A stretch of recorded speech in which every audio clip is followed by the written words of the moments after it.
Sabtu yang berbahagia, kita akan masuk ke satu mini course dengan topik yang sangat menarik. Saya Karnen dari Futurum Corvinan dengan media partner LiveNext yang mendukung broadcasting acara ini. Oke, jadi topiknya akan adalah mengapa startup itu mengalami kegagalan. Ya, ada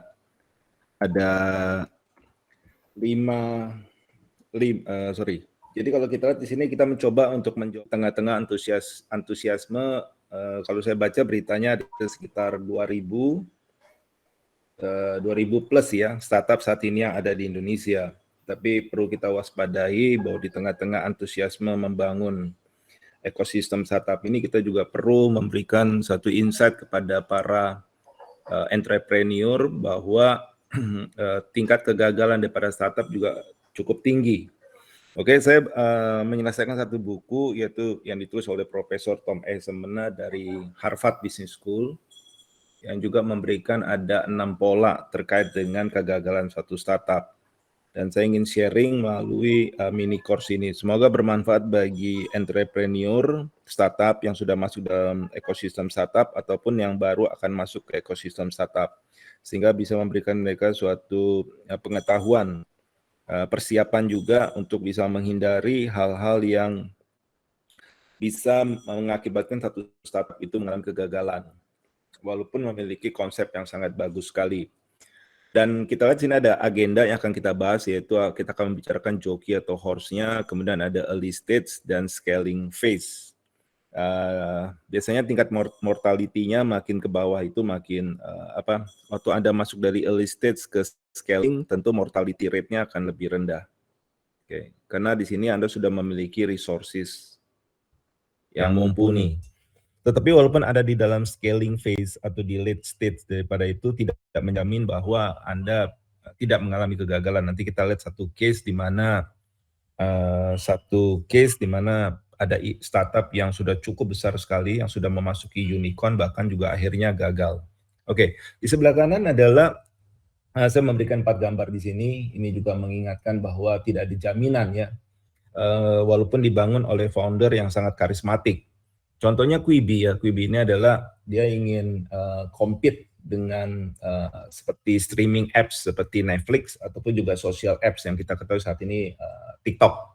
Dan dia sudah invest mengumpulkan 1,75 billion USD. Jadi dana yang cukup besar dan ini foundernya bukan biasa-biasa ya, karena ini bekas chairman daripada Disney maupun juga co-foundernya DreamWorks Animation dan dia memiliki ambisi besar untuk mengalahkan Netflix. Tapi unfortunately baru 2018 sudah dibangun perusahaannya, tapi baru di launching di tahun 2020. Dan hanya dalam waktu 8 bulan perusahaannya tutup. Ya, jadi Quibi ternyata tidak bisa mendapatkan traction yang kuat dan banyak mendapatkan kritik sehingga kita lihat bahwa demand-nya tidak muncul. Kemudian ada Essential, ini juga ingin menciptakan, ini foundernya juga luar biasa ya, Andy Rubin, yaitu creatornya daripada Android smartphone, operating system. Jadi ini orang yang sudah main di ekosistem teknologi cukup lama. Dia ingin compete dengan iPhone, sehingga dia menciptakan satu perangkat smartphone juga. Tapi unfortunately perusahaan ini juga akhirnya bangkrut, tidak bisa diteruskan ya karena minat daripada konsumennya tidak muncul. Kemudian kita lihat juga salah satunya adalah Justin Kan. Ini juga bukan founder yang ece-ece ya. Kalau Anda tahu Twitch itu adalah interaktif live streaming e-sport gaming yang saat ini paling besar di dunia. Dia diambil oleh Amazon. Seingat saya di tahun 2014 atau 2015 itu cash deal ya 950 juta USD. Dan dia menciptakan atau meng-create kemudian namanya Atrium LTS. Ini adalah digital law firm. Ya, digital law firm.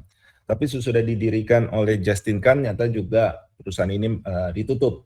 Ya, jadi dan ada Quotopian. Jadi ini adalah satu startup yang unik ya. Dan ini dia menggabungkan antara jadi memungkinkan melalui aplikasi tersebut bahwa pihak user itu bisa mendapatkan free resources ya. Jadi akses secara gratis untuk belajar tentang coding. dan juga menyangkut investasi kuant. Jadi ini suatu hal yang baru lah. Tapi biarpun ini ide yang baru dan inovatif, ternyata perusahaannya juga sudah didirikan tahun 2012 dan cukup lama, 8 tahun kemudian 2020-nya ditutup. Jadi kita lihat bahwa walaupun Anda memiliki unique idea, founder yang sangat strong, karismatik, juga tidak memberikan jaminan bahwa startup itu akan mengalami keberhasilan. Oke. Dan ini suatu fenomena yang menarik ya. Kemudian kita lihat ada Brainless juga, ya ini Brainless juga satu startup yang di tahun 2020 juga ditutup nih ya, close down. Dan ini saya ingin menunjukkan investornya bukan ecek-ecek juga ya, ini SoftBank di belakangnya. Dan dia ingin compete dengan Amazon dan Shopify. Dan sesudah berdiri 4 tahun, perusahaannya juga mengalami kegagalan dan ditutup. Oke, jadi kalau kita lihat di sini big isunya, masalahnya di jokinya, jadi founder dan timnya, atau masalahnya di business opportunity-nya, horse-nya. Ya, jadi kita di sini kalau kita di startup itu dibicarakan dua hal ini ya. Jadi masalahnya di jokinya atau di horse-nya. Dan kita tahu dalam satu perlombaan kuda, sebetulnya kudanya praktis nggak bisa diganti ya. Tapi di dalam kenyataan realitas suatu startup, sebetulnya di tengah perjalanan Anda bisa mengganti kudanya. Kalau ternyata kudanya adalah slow horse. Ya. Oke, jadi nah di sini kalau kita lihat adalah permasalahannya, biasanya tidak ada namanya single cause ya. Jadi pasti masalahnya penyebabnya itu adalah multiple faktor. Nah ini yang menarik nih. Kenapa? Biasanya kalau sukses startupnya, orang cenderung menyatakan bahwa wah jokinya yang hebat, foundernya yang hebat. Tapi kemudian kalau startupnya gagal dan kemudian kita tanya foundernya kenapa gagal, dia cenderung menyalahkan situasi.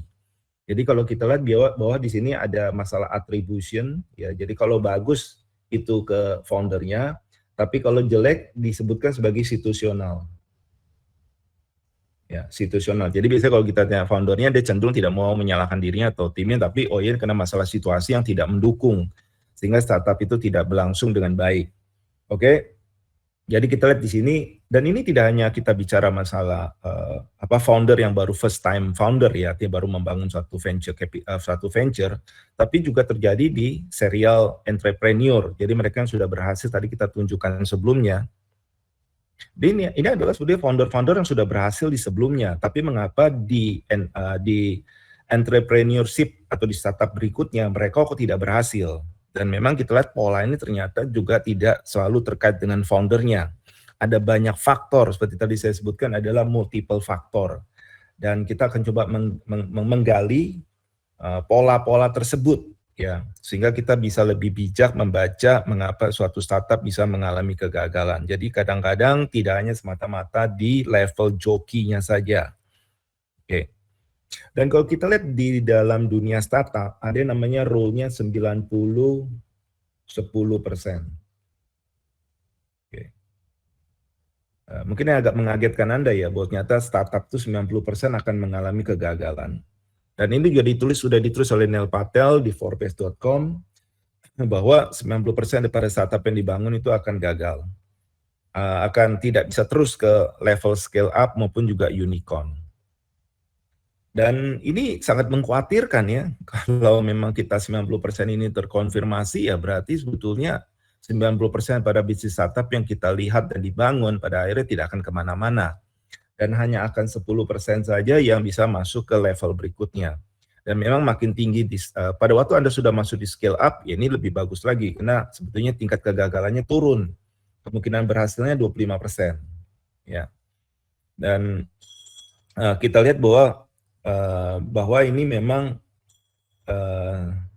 hal yang mengkhawatirkan ya kalau saya lihat ya. Kenapa mengkhawatirkan? Karena dengan semua ambisi yang mimpi, visi yang Anda akan bangun, dan banyak orang bilang, saya ingin terbang ke bulan gitu ya. Jadi visi Anda adalah pergi ke bulan. Ternyata Anda mungkin hanya menggunakan tangan Anda untuk berkepak, untuk katakan Anda tidak mempunyai sayap yang cukup kuat untuk membawa Anda ke bulan. Dan memang 90% akhirnya tidak bisa sampai ke tujuannya. Nah, waktu saya mengatakan fail ya, ini definisinya adalah ya ujung-ujung ini adalah masa investasi ya. Kita tahu bahwa startup adalah identik dengan growth, dan growth itu butuh investasi. Dan kalau memang menggunakan dana investor dan tidak bisa dikembalikan dana tersebut secara utuh atau lebih, di sini definisinya adalah lebih. Jadi Anda harus mengembalikan lebih. Itu artinya sudah startup itu sudah tidak berhasil, walaupun dia bisa mengalami exit. Nah, tapi nanti kita lihat salah satu startup yang bahkan sudah mengalami unicorn valuation, kemudian dijual, tetap bisa dijual, tapi nilainya udah sangat rendah sekali. Nah,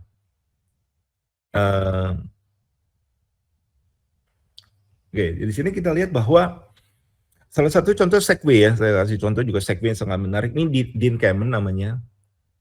Dia adalah foundernya Segway. Ini adalah personal transporter. Terobosannya, breakthrough-nya adalah inovasinya adalah ingin menggantikan kendaraan. Ya, jadi kendaraan mobil. Yang memang sudah saat ini ada di mana-mana dan dia berusaha selama 20 tahun untuk memajukan ide tersebut. Tapi unfortunately, ide tersebut walaupun sudah muncul dengan kendaraan ini yang dalam waktu 5 tahun kejual 30.000 unit. Jadi kalau setahun itu dia hanya kejual 6.000 unit. Ya, ternyata ini demand-nya dari masyarakat rendah. Dan akhirnya hanya bisa dipakai, mungkin Anda sudah nonton di filmnya Paul Blart, Mall Cup, ya pernah ada juga di mail delivery ataupun dipakai di gudang-gudang. Jadi kalau kita lihat di sini demand-nya rendah.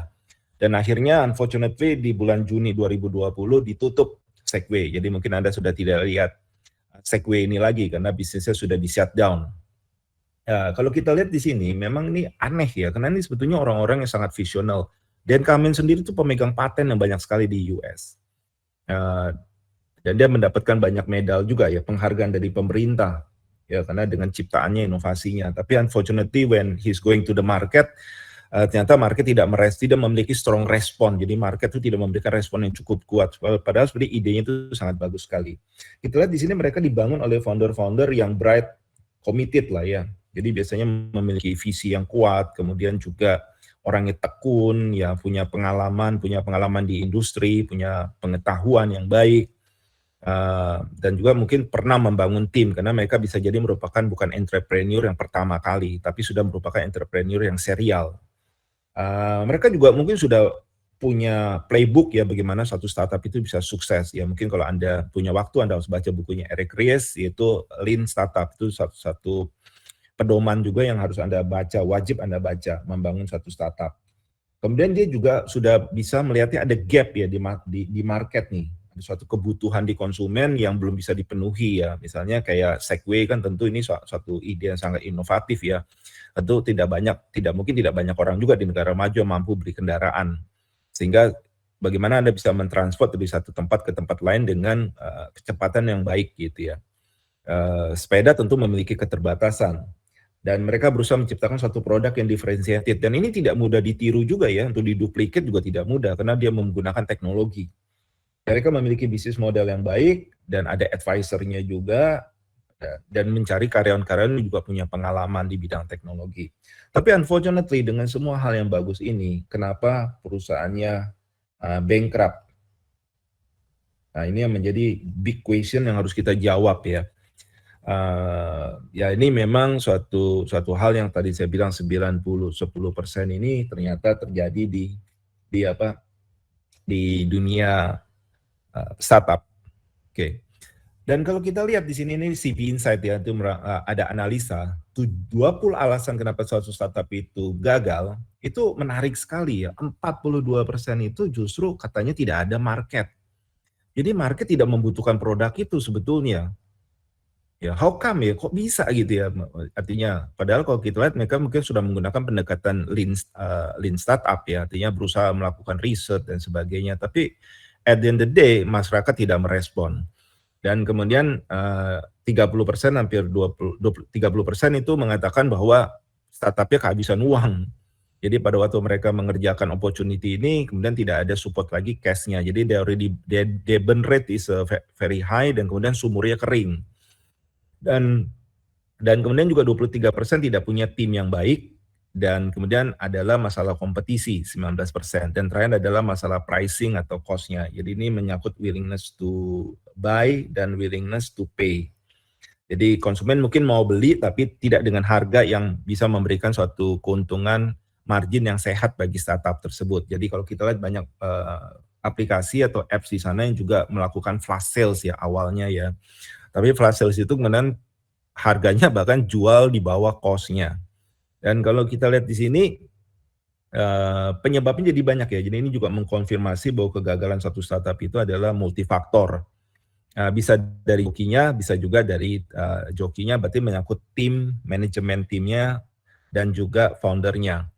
Dan juga menyangkut bisnisnya, yaitu tidak bisa berkompetisi atau tidak memiliki satu differentiated produk yang cukup kuat. Oke, kalau kita lihat ya, jadi Peter Thiel ya, ini mungkin ada yang pernah dengar Peter Thiel, ini salah satu co-founder daripada PayPal. Kemudian dia juga salah satu investor awal sekali daripada Facebook. Kalau dia justru tidak melihat ke jokinya, dia bilang masalahnya semua startup ini tidak bisa berkompetisi.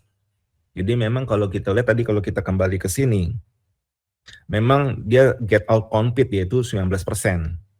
Ya, dia bilang ini masalahnya memang di business opportunity-nya. Horse-nya itu terlalu lambat, kata dia, kudanya terlalu lambat.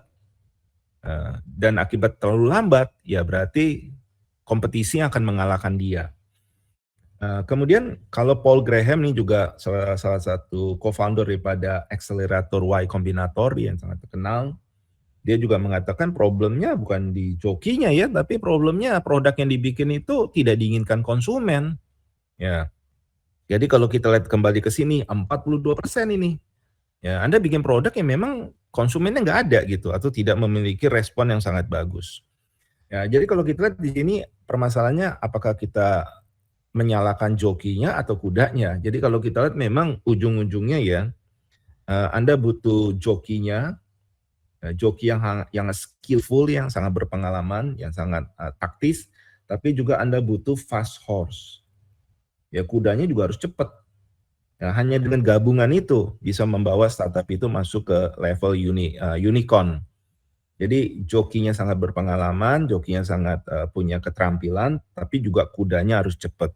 Dan jangan lupa di dalam satu startup Anda bisa ganti kudanya di tengah perlombaan, suatu hal yang berbeda dengan realitas. Oke? Kemudian ini adalah Treehouse Logic juga sudah tidak ada ya startupnya. Dia memberikan satu analisa menurut saya bagus sekali sih ya. Dia mengatakan gini, startup itu tidak menyelesaikan market problem kata dia. Jadi ada pain point yang tidak dia selesaikan. Kalaupun dia selesaikan, pain point itu tidak cukup besar marketnya. Ya, jadi ini hal yang berbeda ya. Mungkin Anda tidak menyelesaikan pain point-nya, ataupun kalau Anda ketemu pain point-nya, marketnya tidak cukup besar. Ya, maka biasa di dalam analisa startup kita mengenal ada namanya TAM, SAM, dan SOM ya.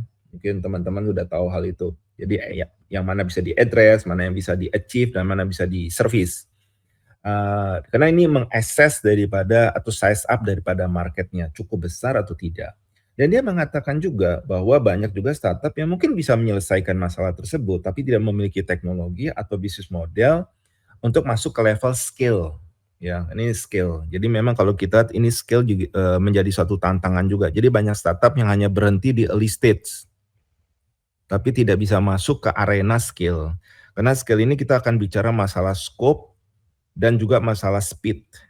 Ya, jadi Anda butuh kecepatan, juga scope bisnisnya harus cukup besar. Ya, oke, mudah-mudahan saya tidak terlalu cepat ya untuk go through this model. Oke, kemudian kita lihat di sini hal yang sangat diingatkan ya. Saya baca ini dan saya pikir saya harus kutip ini karena dia bagus sekali. Dia mengingatkan kita bahwa semua entrepreneur pastikan sebelum Anda launch satu startup, Anda punya enough capital. Ya, karena ini suatu perjalanan yang maraton, tidak sprint. Ya, karena kalau kita lihat investor tuh ujung-ujungnya hanya mementingkan Anda punya pertumbuhan user yang cepat. Ya, rapid, karena dia naruh uang ya, dia ingin pertumbuhan yang cepat supaya uangnya cepat kembali. Dan dia juga ingin pastikan customer acquisition-nya itu terbukti. Ya. Dan Anda waktu melakukan sales marketing ini tidak ngebakar uang, jadi Anda harus memastikan cost efektif.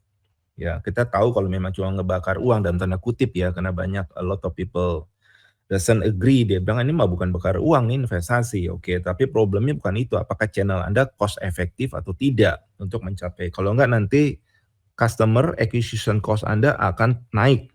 Ya, ini penting sekali. Nanti kita akan bicara masalah rasio untuk CAC-nya. customer acquisition cost. Ini menjadi suatu tolak ukur untuk profit formula Anda ya, di dalam membangun satu startup. Oke. Kita akan menggunakan pendekatan apa yang disebutkan Diamond Square Framework ya. Kita akan menggunakan ini untuk menganalisanya. Jadi ini namanya diamond-nya. Jadi Anda tahu ya, diamond is forever ya. Jadi ini yang paling penting nih, diamond-nya dulu nih. Karena nanti emasnya datang dari sini. Kalau Anda menggali emasnya datang dari sini, dari diamond-nya. Oke. Nah, permatanya ada di sini. Dan semua berasal dari customer value proposition. Ini nih, awalnya deh, this is the mother of everything. Kalau kita lihat nih tanda panahnya semua ke sini nih. Ya, jadi tidak ada yang kembali ke ini. Jadi Anda harus punya customer value proposition yang kuat. Ya, ini tentu easier said than done ya. Apa sih sebetulnya customer value proposition? Anda harus mengenali suatu market ya. Jadi ada customer needs, kebutuhan customer yang strong dan unmet, belum dipenuhi oleh produk yang saat ini ada. Jadi ada kebutuhan customer yang kuat dan belum dipenuhi. Ya, dan Anda kemudian memunculkan produk. Nah, produk itu tidak semata-mata untuk memenuhi produk ini ya. Nah, produk ini juga, nah ini menarik kalau kita ngomong produk. Apakah yang Anda munculkan itu painkiller atau sekedar vitamin? Ini dua hal yang berbeda ya. Tentu kalau venture capital atau investor itu lebih menarik atau lebih tertarik kepada suatu produk yang sifatnya painkiller ya, karena ini menyelesaikan suatu pain point dan kalau bisa local pain point ya, local pain point dulu. Jadi dari local solution untuk menyelesaikan suatu local pain point. Kalau sekedar cuma vitamin, better, faster, itu biasanya mereka sekarang sudah tidak terlalu antusias lagi ya. Artinya karena customer bisa istilahnya ya bisa beli bisa tidak beli vitamin ya. Nah dari sini produknya harus punya diferensiasi. Harus tidak bisa diduplikat dengan mudah lah. Artinya tidak bisa diimitasi dengan mudah juga oleh pihak kompetitor ataupun juga pemain baru. Jadi harus punya diferensiasi dan satu-satunya punya diferensiasi artinya dia harus ada elemen namanya sustain. Ya, ini harus bisa disustain juga nih. Jadi diferensiasi keunikannya harus bisa disustain. Kalau hanya dalam waktu 6 bulan bisa di-copy sama orang lain, ya itu berarti sebenarnya diferensiasinya bersifat short lived. Sebentar aja sudah itu bisa di-copy cat sama orang lain. Dan mau nggak mau Anda harus punya IP ya, intellectual property untuk melindungi dan kemudian juga memiliki bisnis model yang baik. Ya, dan bisnis model ini kita bicara dua hal ya, bisnis model. Ini apa sih bisnis model? Karena banyak orang bicara. Nah, bisnis model itu hanya bicara dua hal. Yang pertama adalah memang tadi kembali Anda punya diferensiasi yang kuat sekali, ya, punya diferensiasi yang kuat sekali. Dan yang kedua adalah Anda memiliki apa yang disebut dengan network effect. Ya. Network effect. Artinya usernya banyak gitu ya. Ini memang jadi dilema. Karena Anda butuh new user untuk mendapatkan new user. Nah, suatu aplikasi yang sangat bernilai ya, beberapa marketplace yang mungkin Anda tahu di luar yang sekarang top 3 itu gede-gede sekali. Kenapa? Punya produk yang banyak sekali ya. SKU produk yang banyak sekali, punya vendor yang banyak sekali. Dan itu bagi pengguna itu suatu value yang tinggi sekali. Nah, teman, kalau Anda baru memulai suatu startup ini jadi dilema karena mungkin tidak ada yang banyak yang pakai, usernya rendah, karena memang belum banyak usernya gitu ya. Jadi ini jadi dilema, network effect. Ya tentu kita juga tahu bahwa network effect ini suatu hal yang memang agak ribet ya. Bagaimana saya dapatkan new user kalau saya nggak punya banyak user? Nah ini jadi dilema juga. Dan umumnya orang mulai mencari namanya early adopters ya, early marketnya. Dia mulai mencoba menjual ke orang-orang yang memang bisa menggunakan sarana dari mulut ke mulut untuk cerita. Yang kedua adalah bisnis model ini bicara masalah switching cost ya. Switching cost. Jadi mudah nggak untuk orang untuk pindah-pindah. Jadi kalau suatu aplikasi yang mungkin orang bisanya mudah untuk pindah-pindah, ya mungkin marketplace hari ini terhitung agak sedikit mudah untuk pindah, sehingga orang tidak memiliki terlalu loyalty yang terlalu tinggi. Ya kalau saya nggak belanja di A, ya saya belanja di B.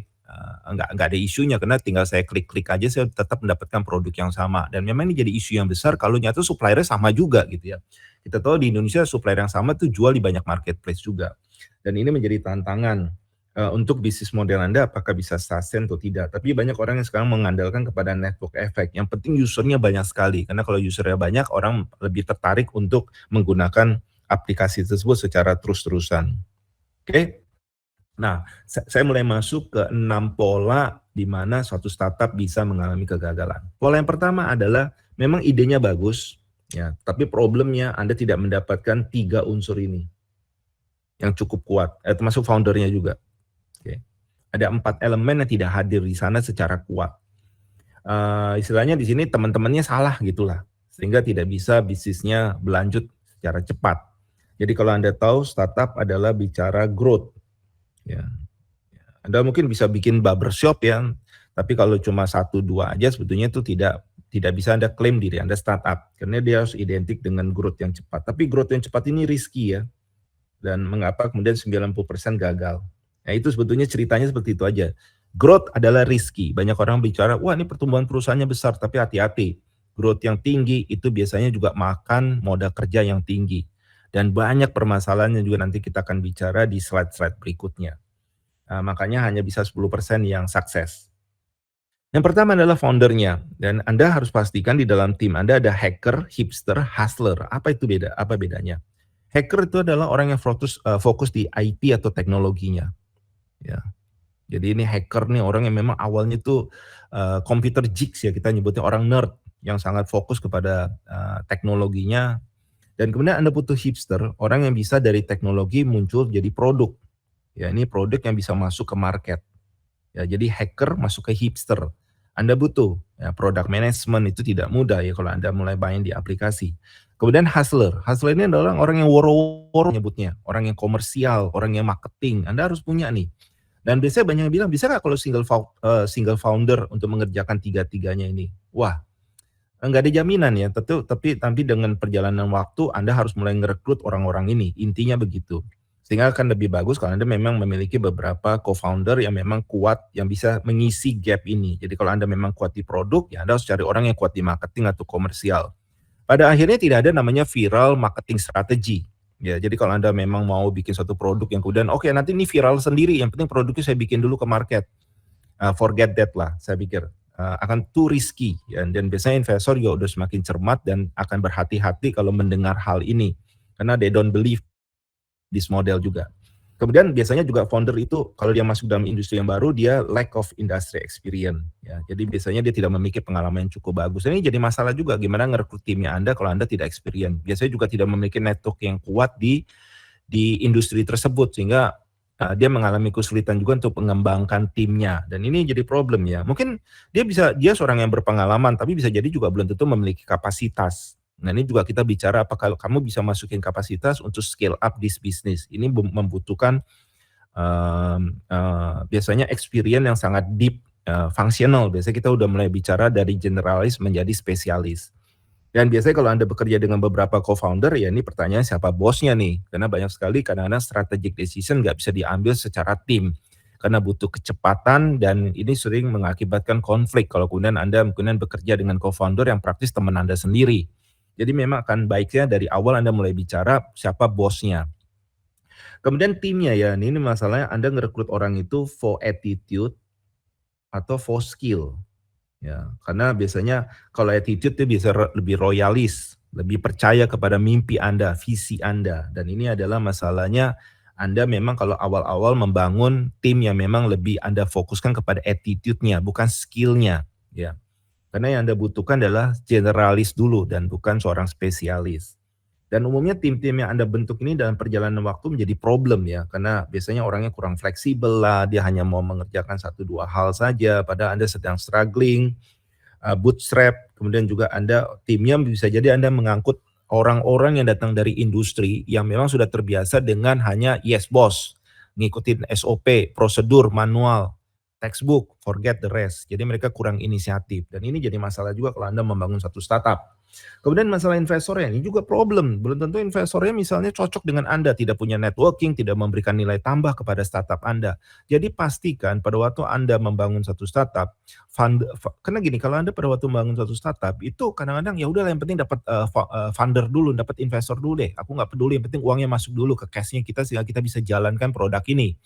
Nah, cuma problemnya kalau Anda tidak memilih Anda punya founder atau investor, bisa jadi mereka tidak punya deep pocket. Jadi pada waktu sumur Anda kering, Anda kehabisan uang, Anda nggak bisa balik lagi ke investor ini karena dikatakan, "Sorry, saya udah nggak ada uangnya lagi," dan Anda terpaksa harus mencari investor baru. Dan bisa jadi investor ini tidak memiliki network yang cukup kuat, portfolio yang cukup kuat, sehingga tidak bisa memberikan suatu ekosistem yang sehat untuk startup Anda. Dan kita akan nanti membicarakan masalah risk return profile ini juga tidak cocok pada waktu Anda mulai growth. Nanti saya berikan angka-angkanya. Kemudian kita lihat partnernya. Jadi bisa kalau startupnya masih muda sekali ya, very young startup, Anda mencoba untuk bekerja sama dengan strategic partner lah. Baik di manufacturing-nya, logistiknya, karena Anda belum melakukan vertical integration, Anda belum punya pasukan sendiri, Anda terpaksa outsourcing ke orang lain. Dan problemnya, bargaining position Anda biasanya rendah. Jadi kalau dia perusahaan besar, big corporation, itu ya mungkin menempatkan Anda di urutan ke-10.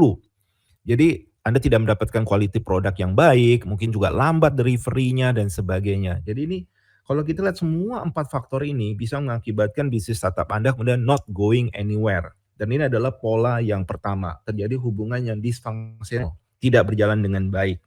Oke? Kemudian kita masuk pola yang kedua, force start. Ini berarti startnya itu palsu atau sinyal-sinyalnya itu tidak akurat. Lah, kok bisa? Nah, ini jadi problem ya.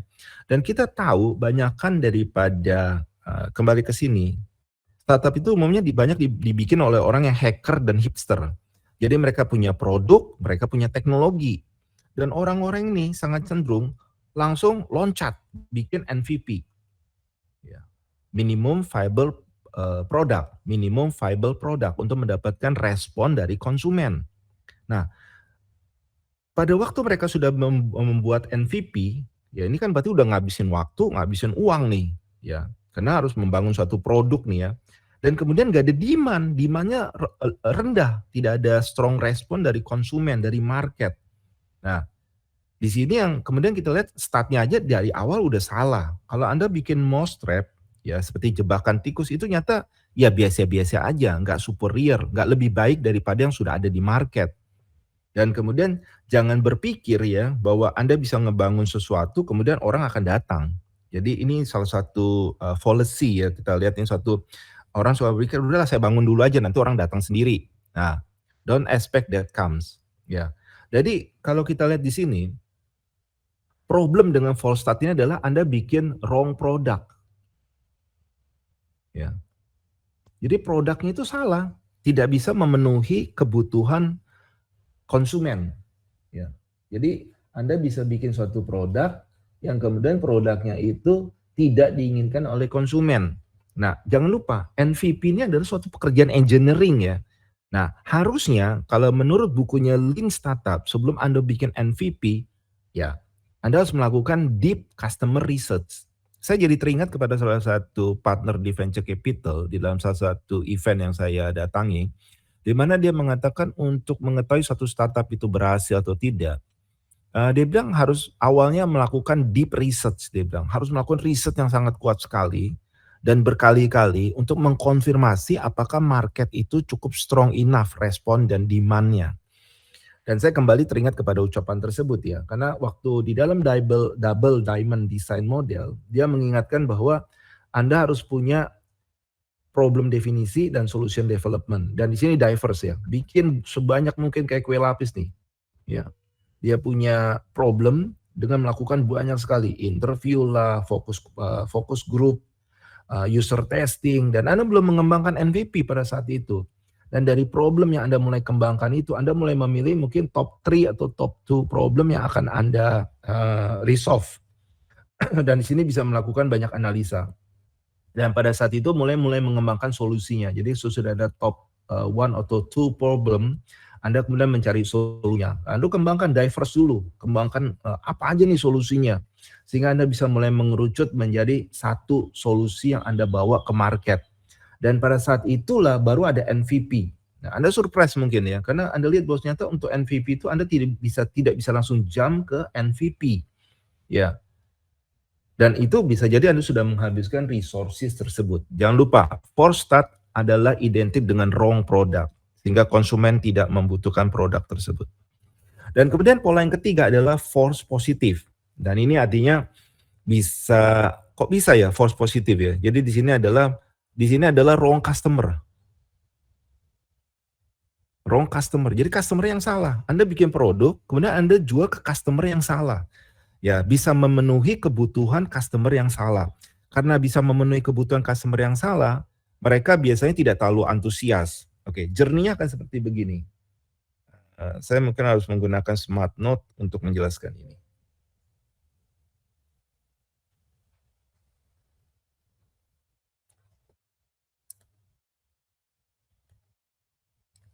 Oke, ini ada beberapa coretan saya untuk oke. Kalau kita adalah pertama, sebentar saya ganti warna kuning, guys. Force start identik dengan wrong product.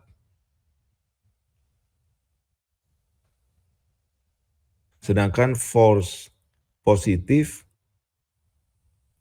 identik dengan wrong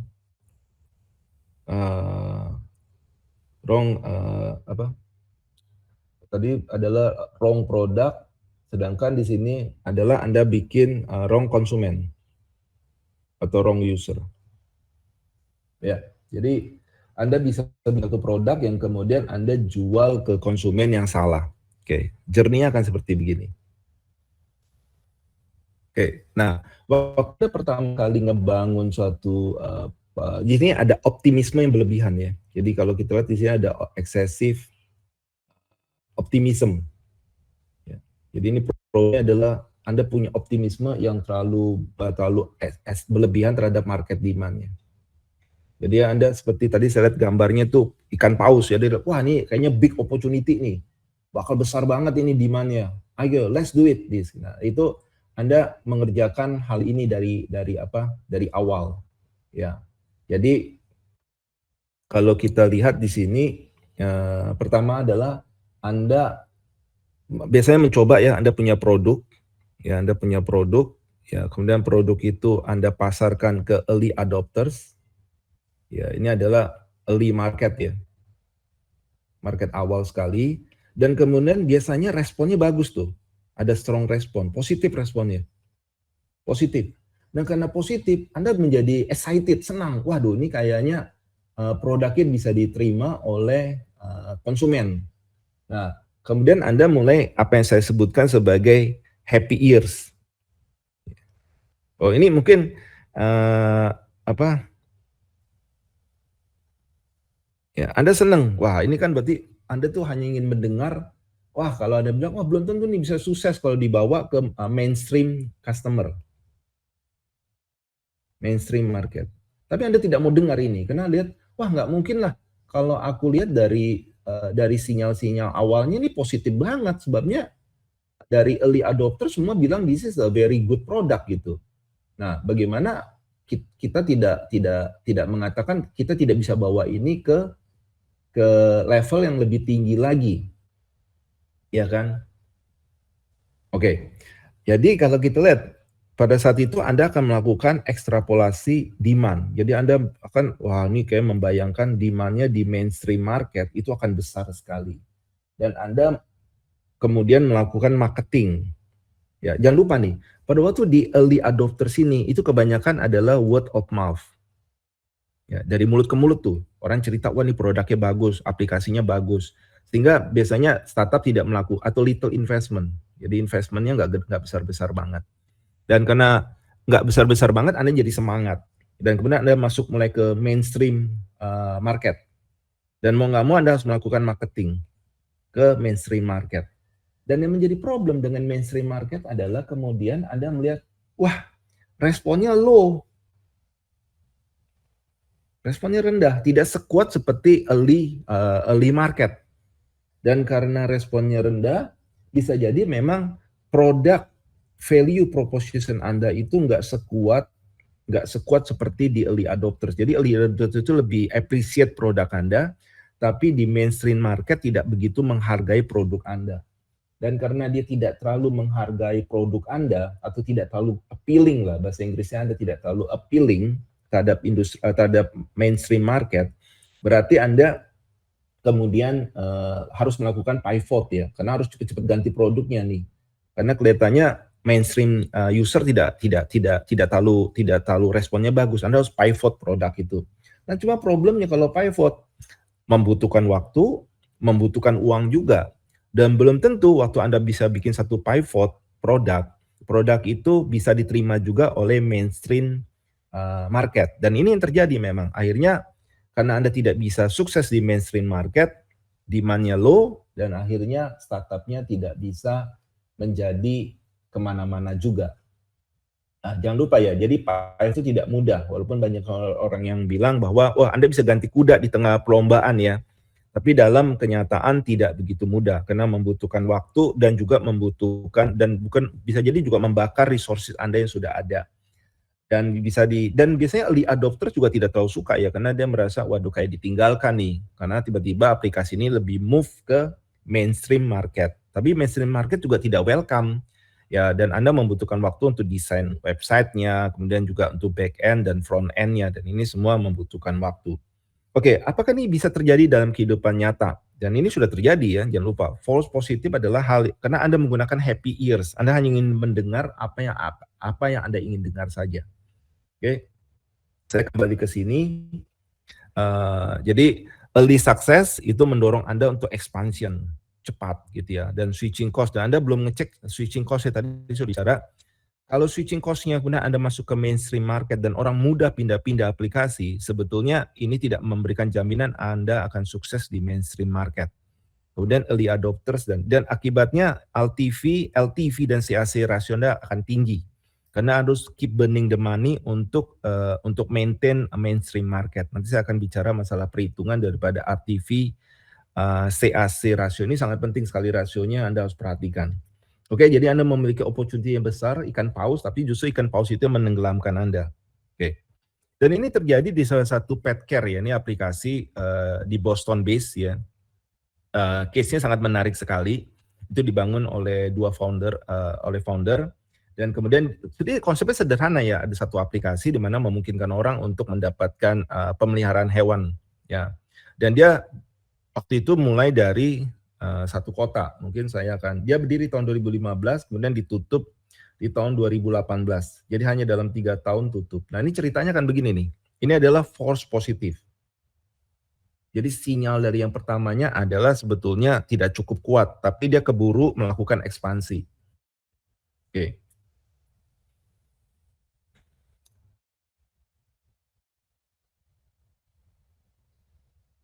Sorry, I guess. Nah, dia adalah namanya baru ya, namanya menarik ya. Jadi ini adalah aplikasi pemeliharaan hewan. Jadi Anda bisa mendapatkan dog walker ya. Jadi, nah dia awalnya bangun di Boston dengan kerjasama dengan satu apartemen. Dan ternyata tenant-tenant daripada apartemen ini senang dengan aplikasi itu dan banyak menitipkan atau mempercayakan hewan peliharaan mereka kepada baru. Ya, jadi waktu itu mereka excited, wah ini is a good response. Karena ada apartemen yang kemudian tenant-tenantnya semua mempercayakan. Kemudian mereka ekspansi ke menjadi 5 apartemen di kerjasama dengan 5 apartemen di Boston. Kemudian karena responnya sangat bagus sekali, mereka kemudian melakukan ekspansi ke kota lain, yaitu mulai masuk ke Chicago, kemudian masuk ke Washington DC, dan kemudian masuk ke New York. Nah, pada saat mereka mulai ekspansi di sinilah respon daripada konsumennya itu rendah. Ya, dan mereka mengalami banyak sekali permasalahan di back end dan front end untuk mendapatkan general manager yang bisa manage di cabang, kemudian juga mendapatkan juga staff yang bisa cukup mumpuni ya dalam menangani hewan peliharaan. Dan kemudian timbul banyak kekecewaan dan akhirnya mau nggak mau mereka sulit untuk mendapatkan dana lagi. Dan sesudah mereka kembali melihat problem mereka adalah di apartemen yang pertama nih. Lah kok bisa ya ini problemnya? Ternyata itu apartemen baru. Nah karena apartemen baru, tenant-tenantnya itu praktis tidak punya banyak kenalan dengan jasa pelayanan hewan peliharaan. Ya karena mereka tidak banyak kenal ya udahlah. Kebetulan apartemen itu bekerja sama dengan baru, ya mereka pakai baru. Nah, cuma problemnya waktu mereka masuk ke kota-kota atau apartemen yang lama, di mana tenantnya itu sudah memiliki sudah menggunakan jasa pelayanan hewan peliharaan, mereka tidak dengan mudah mempercayakan hewan peliharaannya kepada baru. Jadi kita tahu di sini switching cost-nya itu menjadi sulit. Kenapa? Biasanya kalau hewan peliharaan itu kan memang owner-nya atau pemiliknya itu maunya dia cari orang yang bisa menangani ini adalah bisa diandalkan lah. Bahkan kadang-kadang kalau di US itu dititipin kunci sehingga bisa masuk ke apartemennya untuk mengambil hewan peliharaannya. Harus mengerti juga kebiasaannya, kebutuhan daripada hewan peliharaannya, dan belum tentu hewan peliharaannya suka dengan staf pemelihara hewan yang baru. Jadi ini kita lihat di sini switching cost-nya itu nggak gampang. Jadi untuk meminta orang pindah ke aplikasi ini, itu membutuhkan waktu dan cost yang tinggi. Dan ini namanya false positive. Jadi sinyal-sinyal dari awal itu sebetulnya tidak akurat dan menyesatkan. Menyesatkan dalam arti karena tiba-tiba Anda menjadi antusias dan ingin melakukan ekspansi dengan cepat. Oke? Saya kembali lagi ke slide ini dan unfortunately akhirnya perusahaannya tutup di tahun 2018. Oke. Kemudian pola keempat adalah speed trap. Wah, ini sudah masuk ke scaling ya, atau late stage. Jadi ini dia bisa lolos daripada early stage ya. Jadi biasanya kita lihat di sini sudah punya traction. Ya, tractionnya udah ada ya. Tractionnya udah ada. Nah, tractionnya. Tapi problemnya pada waktu Anda tumbuh cepat, ini juga jadi problem. Dan belum tentu Anda, dan kalau kita di sini ada 11 perjalanan yang digambarkan oleh Profesor Tom Eisenman, ada opportunity, strong early growth, fundraising, rival, kompetitor masuk, kemudian saturasi, dan akhirnya end game, perusahaannya tutup. Nah, kok bisa gitu, orang yang sudah lolos daripada early stage, kemudian kok bisa tidak lanjut ke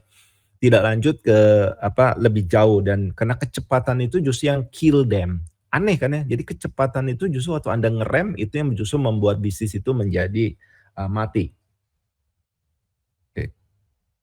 Saya harus tunjukkan ini karena dari sini kita lihat coba. Jadi pertama ini perjalanannya kalau speed trap ini seperti begini. Ini menarik ya karena ini Anda harus waspada. Jadi apa yang disebut dengan hyper growth itu harus Anda super waspada ya. Jadi kalau kita lihat di sini adalah Anda bisa misalnya melihat suatu attractive opportunity lah ya, suatu opportunity yang menarik. Kemudian di sini Anda masuk ke early adopters ya, seperti biasa Anda akan masuk ke early adopters. Di sini ada strong respond. Kemudian mereka banyak menggunakan word of mouth, ya cerita dari mulut ke mulut sehingga nggak ada investasi. Untuk marketingnya kecil sekali lah ya. No atau little paid marketing. Ya, no marketing sama no paid marketing itu beda ya. Jadi kalau di sini adalah ada paid marketing tapi kecil sekali karena orang banyak menceritakan dari mulut ke mulut. Kemudian karena ini growth-nya bagus, responnya bagus, kemudian juga ini kemudian ada investor yang tertarik. Ya, biasanya Anda mulai pitching lah ya ke angel investor atau seri A, dan investor ini wah bagus nih katanya, dan dia mulai bersedia untuk inject money, dan bukan masuk di sini namanya ada seri X saya nyebutnya ya, A, B, C, D ya. Dan biasanya makin tinggi serinya itu berarti makin mahal valuasinya dan makin price-nya juga makin tinggi per saham. Dan karena makin tinggi berarti orang ini kan bayarnya mahal nih. Karena bayarnya mahal dia minta agresif expansion. Mau nggak mau dia Anda untuk loncat pagar. Karena Anda harus bisa agresif growth-nya. Jadi ekspansinya harus kencang. Tapi ini jadi problem karena pada waktu Anda melakukan marketing agresif, ya karena mau nggak mau kan Anda harus masuk melakukan juga marketing secara. Karena Anda harus give another milestone kan ya. Tetapi ini mengakibatkan original marketnya saturasi. Jadi Anda saturate original market. Jadi market yang awalnya Anda itu bosen gitu lama-lama. Dengan Anda bombardir dengan terus-terusan suatu marketing. Dan akibatnya Anda harus loncat pagar. Ya, karena untuk growth-nya makin tinggi Anda harus loncat pagar. Gimana loncat pagarnya? Masuk ke new geography. Masuk ke kota yang baru, masuk ke new product. Anda bisa melakukan inovasi. Anda bisa melakukan juga vertical integrasi. Nah, ini biasanya diminta seperti ini. Jadi makanya kita nggak heran kalau ada marketplace akhirnya punya produk ini, punya produk sana. Bahkan terakhir e-groceries ini nyata semua orang masuk ke e-groceries ya. Jadi Tokopedia juga ada Toko Now. Ya awalnya kita tahu bahwa e-groceries ini hanya di beberapa aplikasi yang bersifat sangat spesialis. Tapi saat ini kita lihat hampir di marketplace semua memiliki e-groceries. Ini sangat menarik ya artinya karena everybody want to pursue for the growth. Nah, cuma problemnya pada waktu Anda masuk ke new ya, you need to this new market juga nih. Ini adalah new konsumen juga. Ternyata Anda punya value proposition daripada produk Anda tidak lagi sekuat seperti untuk customer yang lama. Dan akibatnya mereka don't spend much, ya, mereka tidak beli banyak, repeat ordernya rendah, ya, tidak setinggi yang pertama, dan biasanya word of mouth-nya juga rendah. Jadi mereka biasanya kita mengenal ada namanya net promoter score ya. Kalau orang tidak mempromot suatu aplikasi Anda kepada orang lain itu sudah suatu tanda-tanda yang mengkhawatirkan bagi Anda. Dan bagaimana untuk to keep growing, ya, karena kan diminta dari investor harus growth, top line terus. Gimana caranya? Mau nggak mau Anda ngebakar uang terus untuk marketing. Dibombardir dengan marketing, nggak ada cara lain kan to get this new customer. Dan akibatnya customer acquisition cost Anda akan naik. Nah ini jadi problem, customer acquisition cost Anda akan tinggi. Tapi ini tidak hanya berhenti di sini kalau speed trap. Pada waktu Anda punya growth di awal itu tinggi, dilirik oleh kompetitor. Kompetitor melihat, waduh itu kayaknya bagus tuh e-groceries. Everybody jump to that. Saya dengar bahkan sampai 5 kali growth-nya selama pandemi. Dan everybody, kemudian semua kompetitor mulai masuk nih. Dan karena kompetitor masuk, mau tahu nggak apa yang mereka kerjakan? Mereka pasti akan cut the price. Biasanya mereka akan menawarkan produk dengan harga yang lebih rendah dan juga akan heavy promotion untuk mendapatkan traction. Dan akibatnya Anda akan untuk compete ini, Anda juga harus melakukan heavy marketing, Anda nggak bisa berhenti. Nah akibatnya your LTV dengan CAC rasio Anda akan drop. Apa yang disebut dengan LTV? Itu lifetime value dibagi dengan customer acquisition cost. Lifetime value itu berarti sama dengan satu customer ya kalau kita hitung ya. Ini satu kelompok customer, kita nyebutnya biasanya customer cohort. Ya, cohort itu satu kelompok customer dengan channel marketing yang sama. Itu daripada dia beli berapa dolar ya, jadi average dia punya basket size-nya. Dia biasanya menghabiskan katakan 100.000, 200.000, kemudian di sini berapa kali frekuensi dia beli, kemudian dikali dengan waktu, berapa lama dia menjadi konsumen Anda. Dan ini kemudian dikali dengan gross margin Anda ya. Karena jadi dari satu transaksi ini Anda dapat gross marginnya berapa. Ini di luar yang fixed cost-nya, hanya variable cost-nya aja. Dan ini sebetulnya untuk menutupi Anda punya customer acquisition cost ya. Kalau ini turun sebetulnya berarti customer itu getting more and more expensive. Dan ada yang menggunakan bahwa LTV dibagi CAC itu ya minimal jangan di bawah 1, karena ini berarti customer-nya itu sebetulnya menjadi satu expensive dan Anda usahakan harus di atas 3 rasionya. Ya, jadi atau kalau bisa di atas 5 lebih bagus lagi. Oke, jadi kalau kita lihat di sini pada waktu ini yang terjadi, Anda punya customer acquisition cost menjadi tinggi, kemudian LTV di rasio Anda tuh turun, akhirnya Anda investor biasanya udah mulai khawatir tuh, dan dia memang percaya kepada pertumbuhan, tetapi tidak bisa selamanya. Dan dia mulai tidak mau injek uang, karena Anda makin sulit untuk mendapatkan dana funding lagi.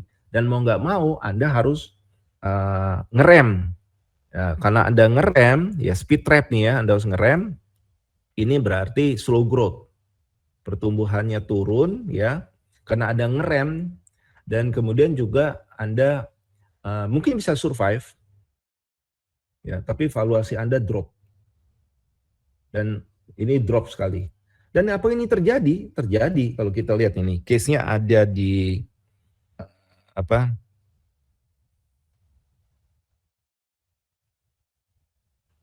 di Fed.com. Jadi Anda bisa bayangkan, dia sempat mengalami valuasi 1 billion. Ini adalah unicorn ya. Tapi pada waktu dia speed trap dan terpaksa menurunkan skop bisnisnya, akhirnya bisnis itu hanya terjual 15 juta. Bayangkan.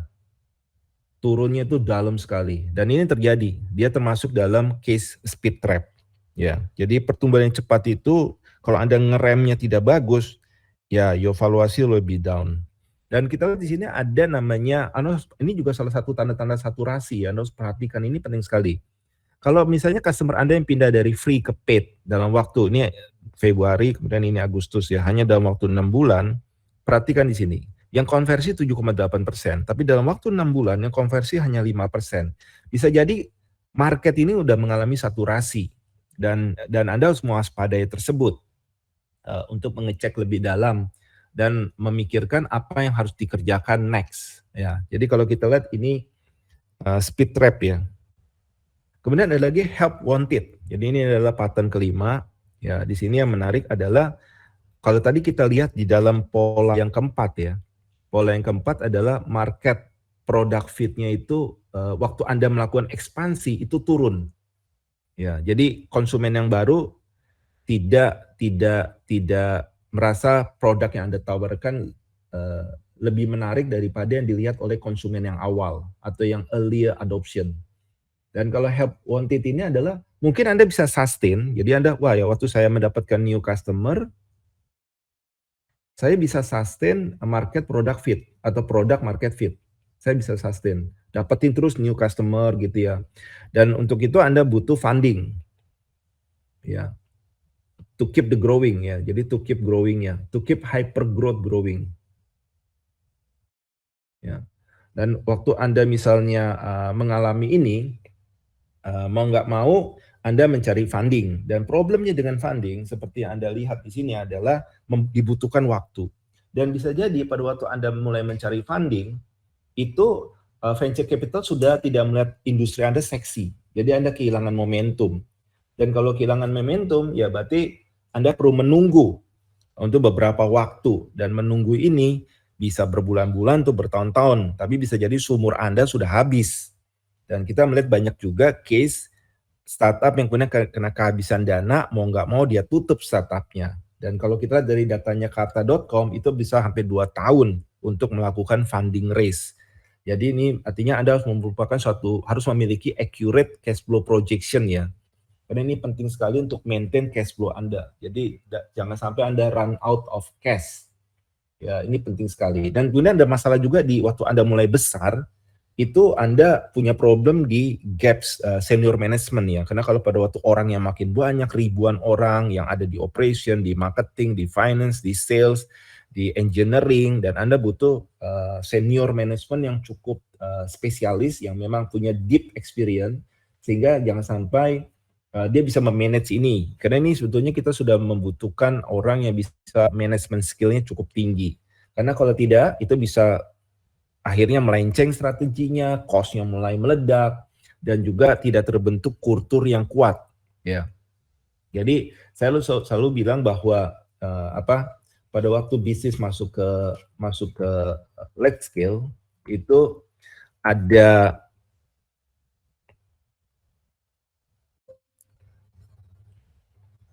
di sini itu ada 6S. 6S ya. S itu apa aja? Pertama scope. Ya, karena biasanya scope-nya makin besar, speed-nya makin cepat. Kemudian Anda butuh series series X, ini butuh dana yang makin besar, ini satu. Kemudian Anda butuh misalnya mungkin share value, karena mungkin banyak orang dan harus ada Anda mulai ngebangun DNA bisnis tersebut ya. Jadi satu value yang dipercaya bersama, share value, Anda mungkin staffnya makin banyak, dan Anda mulai bikin structure. Ya, jadi pada akhir inilah mulai masuk ke level namanya corporate.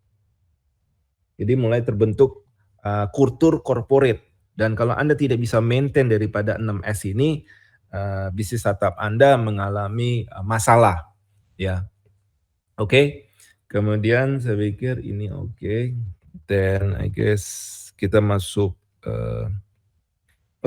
ini cerita menarik ya, orang mungkin tidak banyak tahu, tapi saya ingin mengutip hal ini bahwa sebetulnya perusahaan-perusahaan yang besar yang kita kenal, misalnya contohnya Elon Musk ya, kenal sangat visional sekali saat ini dengan SpaceX dan Tesla-nya. Jadi di tahun 2013 hanya punya cash flow yang bisa bertahan 2-3 minggu.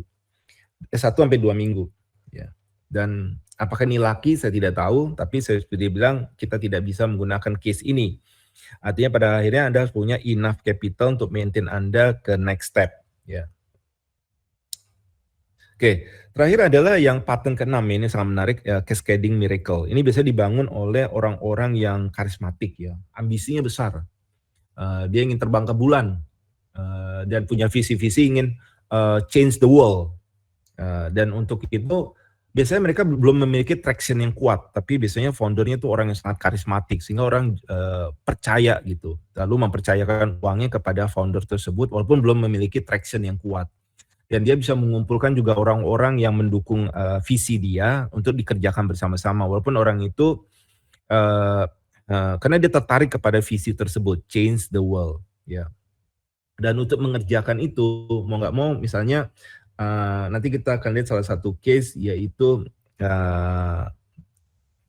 namanya Better Place ya. Ya, nanti kita lihat Better Place itu adalah perusahaan yang ingin menggantikan kendaraan berbasis minyak atau fosil menjadi electric car. Jadi dia mulai ngebangun namanya charging station ya, karena untuk listrik Anda butuh charging station dan dia kerjakan ini dengan cepat sekali. Dan dia mengumpulkan dana hampir 850 juta USD. Ya. Dan dimulai dari Israel karena negara Israel kecil sehingga mereka melihat bahwa ini sangat visible dan memang pendirinya Say Agassi juga orang Israel sendiri. Tapi kalau Anda lihat investornya luar biasa, HSBC, Morgan Stanley, GE, Vantage, ini semua orang-orang yang bisa di-pitching dan percaya kepada mimpi bahwa mobil listrik akan masuk ke pasaran dan untuk itu Anda butuh charging station dan mulai membangun ekosistemnya. Dan untuk itu kalau Anda lihat di sini, dia harus apa? Merubah behavior orang dari yang menggunakan mobil berbasis minyak, BBM, kemudian masuk ke listrik. Kita tahu pada saat dia mulai ngebangun tahun 2007, itu memang baterai sendiri untuk listrik, kendaraan listrik itu masih memiliki keterbatasan dalam rak ya, artinya cepat habis baterainya. Kemudian dia sedang menguasai teknologi baru. Jadi Better Place itu ingin masuk ke teknologi baru dan ini teknologi bagaimana men-charge listrik, mobil listrik secara cepat. Katakan 30 menit udah bisa di-charge. Kemudian dia bekerja sama juga dengan banyak perusahaan besar yang sebetulnya perusahaan besar itu terlalu status quo bagi dia. Kemudian dia butuh izin dari pemerintah ya karena untuk membangun charging station ini kan dibutuhkan izin. Dan kebetulan di Israel itu banyak juga daerah wilayah-wilayah yang ada arkeologinya sehingga mereka juga mengalami kesulitan ya untuk mendapatkan izin. Kemudian juga harus mengumpulkan dana yang cukup besar dalam waktu singkat. Dan kalau kita kumpulkan 5 poin ini untuk semua sukses sekaligus, katakanlah 50% lah ini, masing-masing 50% chance-nya. Itu kalau kita kumpulkan semuanya, itu cuma bisa 3% ada suksesnya. Jadi bayangkan, very slim. Dan memang akhirnya Better Place bangkrut. Jadi berdiri tahun 2017, 2014 bankrupt. Ya, ini memang unfortunately ya suatu ide yang sangat visional, tapi akhirnya tidak bisa diselesaikan dan perusahaannya bankrupt dengan jumlah kerugian yang sangat besar sekali dan hanya bisa menjual 750 kendaraan listrik pada saat itu. Ide kendaraan listrik tidak datang dari hanya Elon Musk ya, tapi Elon Musk yang berhasil mungkin secara baterainya cukup efisien. Kemudian saya pikir ini udah berakhir ya. Jadi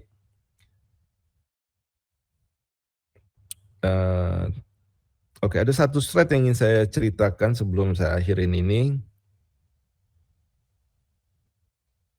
Ini willing ya. Tadi ada satu slide bahwa sebetulnya antara founder dengan investor kadang-kadang belum tentu sejalan pada waktu mengalami pertumbuhan yang sangat cepat. Ini yang terjadi. Ya. Misalnya ini ada perusahaan yang hyper growth ya. Perusahaan yang lagi growth. Di sini ada founder. Di sini ada venture capital. Oke. Kalau venture capital itu mungkin dalam mini course yang pertama sudah cerita, mereka sangat mengandalkan 10-20% daripada portofolio mereka yang memberikan big payoff. Ya, ini bisa sampai 30 kali. Karena mereka menggunakan the law of large number. Jadi ini adalah average. Ya, jadi dalam mini course yang pertama saya sudah cerita bahwa ini untuk dapatkan 3,8 kali harus ada 30 kali bukan 10%-nya. Oke, Anda harus lihat di video saya yang pertama. Nah, jadi venture capital itu lebih cenderung menggunakan apa yang saya sebutkan dengan lebih agresif strategi. Ya, dia akan minta bahwa karena dia butuh big payoff, Anda harus kerjakan big agresif strategi, walaupun itu risky. Ya, nggak apa-apa bagi dia, dia sudah siap dengan katakan 80% itu gagal. Nah, karena dia hanya butuh 10-20% yang suksesnya luar biasa membuat mereka very rich, sangat kaya sekali. Nah, coba kalau sebagai founder Anda nggak punya portofolio ini karena Anda hidup dengan satu startup saja. Nah, jadi pada waktu Anda mulai expansion, memang Anda harus bertanya namanya apakah Anda ready, apakah Anda able, dan apakah Anda willing, dan apakah Anda impel, terpaksa gitu, karena ada kompetitor yang masuk. Nah yang penting willingnya nih, karena kita lihat founder kadang-kadang konflik dengan venture capital. Mereka pikir, aduh kayaknya aku ngapain nyari satu strategi yang sangat beresiko. Nah, coba contohnya begini, ada strategi A yang lebih safe, ada strategi B yang lebih risky. Secara uangnya mungkin sama aja kalau kita lihat ya. Contohnya begini, kalau di sini berarti founder itu punya, kalau dia safe dia punya 25% saham. Ya, dia nggak mau dapat dana banyak-banyak dari investor. Ya udah sehingga dilusinya rendah. Sedangkan kalau risky dia ingin banyak dana dari investor sehingga dia punya equity-nya tinggal 10%. Oke, di sini untuk valuasinya ya karena dia mau cari safe strategi mungkin valuasinya cuma 200 juta. Di sini karena beresiko tentu dia punya valuasi 1 billion. Nah, di sini probability-nya itu 10% untuk bisa mencapai 200 juta. Kalau di sini probability-nya hanya 5%. Nah, kalau kita lihat di sini expected value-nya berarti kalau 200 dikali 25% kan berarti 50. Dikali 10% berarti USD 5 million. Di sini 1 billion dikali dengan 10% kepemilikan sahamnya kan berarti 100. Dikali 5%, 5 million juga. Jadi kalau kita lihat expected value-nya sama-sama nih. Untuk founder ya sama aja Pak, kamu suruh saya safe, kamu suruh saya yang aman dan risky, bagi kantong saya sama aja, saya cuma dapat expected value-nya 5 million USD. Nah, tetapi kalau Anda lihat ini, walaupun ini sama ya, jadi 5 million dengan 5 million, tetapi probability-nya kan beda. Yang satu 10%, yang satu 5%. Ini kan setengahnya nih. Setengahnya probability-nya hilang. Walaupun valuasinya bisa naik sampai 5 kali. Ya, jadi ini 50% drop. Ini valuasinya 5 kali. Nah, ini memang jadi konflik founder. Karena founder pikir ya udahlah gue safe aja, ngapain gue sampai mencari suatu risky begini strategi. Memang bisa 1 billion tapi probability cuma 5%. Bagi kantong saya sama aja 5 million USD juga my expected value. Oke, jadi ini konflik ya kadang-kadang. Makanya kita lihat bahwa visi maunya hyper growth tapi kadang-kadang founder ya terserah, memang terlepas daripada foundernya. Kalau foundernya memang orang yang sangat ambisius ya dia akan ikut visi ya. Tapi kalau menggunakan foundernya itu memang tidak headstrong, ya kadang-kadang ini menjadi suatu konflik untuk membicarakan sebetulnya strategi pertumbuhan apa yang kita inginkan. Mestinya sih memang sustainable high growth ya. Jadi suatu pertumbuhan yang tinggi tapi bisa juga disustain dan bisa memberikan break even ya. Ini penting sekali nih.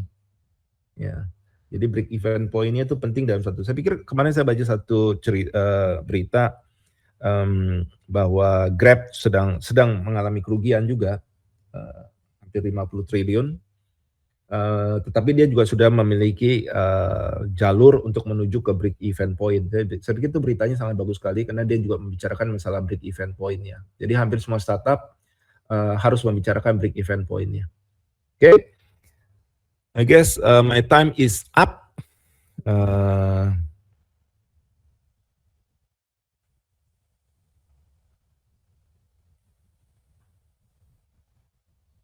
Oke, jadi kalau kita bahwa di sini startup tuh gagal karena memang di sini dibutuhkan satu campuran ya, mix ya, marriage ya, pernikahan antara pemikiran yang cepat tapi juga pemikiran yang slow. Dan ini memang menjadi seni ya.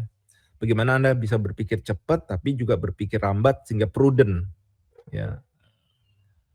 Artinya ingat selalu apakah Anda ready, apakah Anda able, bisa, apakah Anda willing, dan apakah Anda memang impel, ya memang terpaksa atau enggak nih? Biasanya dipaksa oleh kompetitor, sehingga Anda harus melakukan pertumbuhan yang super cepat sekali. Oke, saya akhirin, terima kasih atas waktu Anda, dan terima kasih kembali kepada LiveNext yang telah menjadi media partner kami. Kami bisa diakses di semua sosial media kami, dan kami sudah memiliki podcast juga. Anda bisa mengirim email ke futurumkorfinan@gmail.com, dan kunjungi terus website kami dan sosial media kami. Dan sampai bertemu di... Oke, saya ingin menampung kalau ada pertanyaan yang masuk ya. Saya ingin membacakan pertanyaan yang masuk sehingga bisa menjawab dalam sesi ini hal-hal yang ingin ditanyakan. Saya tutup dulu.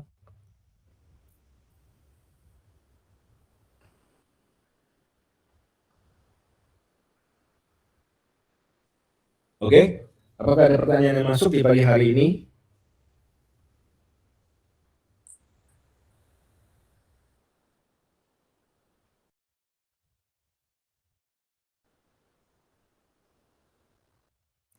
Oke, ada pertanyaan dari Renat Rizky ya, mengapa IPO Bukalapak gagal?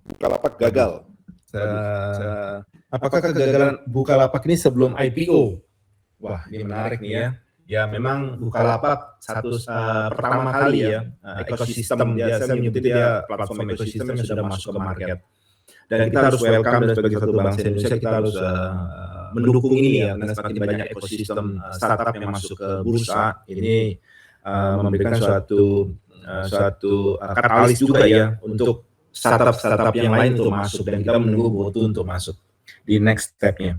Nah, sebetulnya sulit untuk dikatakan hanya semata-mata karena harga ya, karena kita memang harga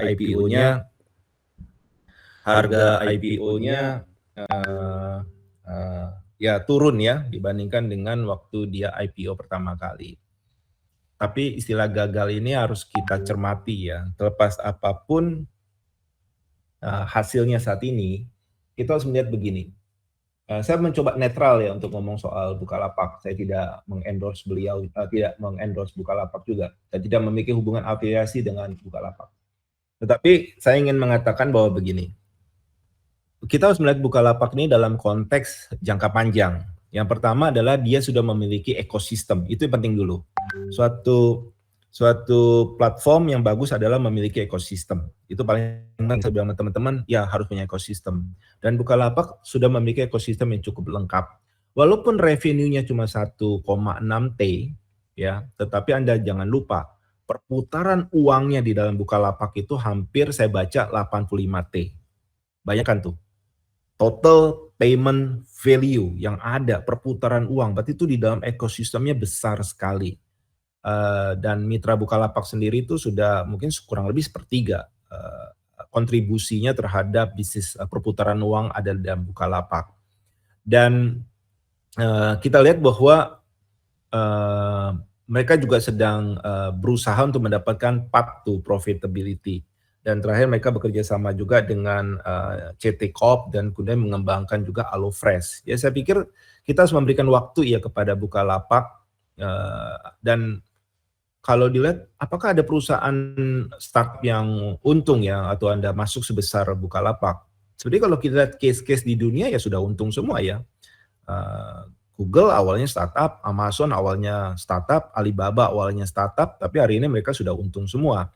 Jadi kalau kita lihat, berikan waktu kepada Bukalapak untuk proven their business model, bahwa memang mereka bisa masuk ke path to profitability. Dan seperti saya bilang, hanya gara-gara harga IPO-nya drop, itu tidak mengakibatkan suatu pemikiran bahwa IPO-nya gagal ya. Saya pikir akan terlalu sempit, tapi saya lebih mendukung dia memiliki ekosistem yang kuat. Dan Bukalapak bukan suatu ekosistem yang ecek-ecek ya. Anda tahu bahwa dia memiliki dukungan investor yang besar dan memiliki ekosistem yang juga akan masuk kemana-mana. Jadi masalah waktu saya pikir ya, bagaimana mereka bisa mendapatkan bisnis model yang dikonsolidasi dan itu bisa memberikan keuntungan kepada mereka. Kita harus tunggu ya, saya pikir. Jadi seperti saya bilang, apakah dia bisa menjadi seperti Alibaba yang memberikan keuntungan, ya kita harus lihat. Tapi akan terlalu awal kalau kita mengatakan IPO Bukalapak gagal. Lalu kedua adalah pertanyaan dari Pak Iqbal. Terima kasih pertanyaan, apakah cara mengetahui suatu force positif itu bagaimana? Ya, tadi seperti saya ulang kembali, force positif itu Anda permasalahannya adalah Anda melihat early adopters dengan mainstream user. Jadi pada waktu Anda membangun satu startup, Anda harus bisa mendefine siapa adopter awalnya, siapa mainstreamnya. Nah, apakah demand yang datang dari early adopters ini bisa Anda ekstrapolasi ke mainstream? Ya, karena kita belum mengetes ke mainstreamnya. Kalau ternyata responnya rendah, dan jangan lupa masalahnya adalah mainstream consumer atau market, kalau mereka tidak antusias terhadap produk Anda, atau dengan kata lain value proposition produk Anda itu tidak cukup kuat bagi mereka biasanya males untuk melakukan word of mouth. Jadi dari mulut-mulut tuh mereka males cerita lah. Dan itu mengakibatkan investasi Anda harus meningkat di bidang marketing, dan akibatnya customer acquisition cost Anda akan naik. Jadi kalau kita lihat adalah pada waktu Anda mendapatkan respon daripada early adopters, ya ini harus diwaspadai. Tadi saya cerita yang baru ya. Anda harus cek penyebabnya kenapa si konsumen awal itu kok antusias terhadap produk Anda. Dan Anda harus pelajari fitur-fiturnya, kenapa dia suka. Dan kalau memang dia suka, bagaimana ini dibawa ke mainstream, dan apakah mainstream itu juga suka terhadap fitur-fitur itu. Dan kalau kita lihat daripada sinyal-sinyal yang agak dan tanda kutip menyesatkan ya, karena biasa orang bilang ya udah force masukin dulu ke early adopter. Tapi saya bilang ya kalau memang kamu target ke mainstream consumer, ya Anda harus melakukan testing ke sana juga. Jadi hipotesa atau tesis yang Anda bangun itu harus Anda testing, pastikan memang ada minat yang cukup kuat juga dari mainstream ya. Tapi saya akan bahas di dalam mini course berikutnya ya, untuk mungkin lebih dalam ya, bagaimana tidak hanya mengenali, tapi bagaimana mengatasi hal-hal ini. Karena itu penting sekali untuk bisa mengatasi hal-hal ini sebelum Anda masuk ke mainstream user. Ada strateginya untuk bisa masuk ke mainstream user, tapi saya pikir saya akan simpan untuk mini course berikutnya. Karena dibutuhkan satu strategi untuk masuk ke mainstream consumer ya. Kalau early adopters itu umumnya responnya bagus ya, tapi begitu masuk ke mainstream ini dibutuhkan satu strategi yang berbeda, dan saya akan bahas di mini course selanjutnya bagaimana Anda masuk ke mainstream consumer, hal-hal apa yang harus Anda kerjakan dahulu sehingga Anda berani melakukan ekstrapolasi demand yang kuat gitu. Mungkin itu dulu yang masuk ke saya tunggu lagi mungkin 1 menit kalau ada pertanyaan yang masuk.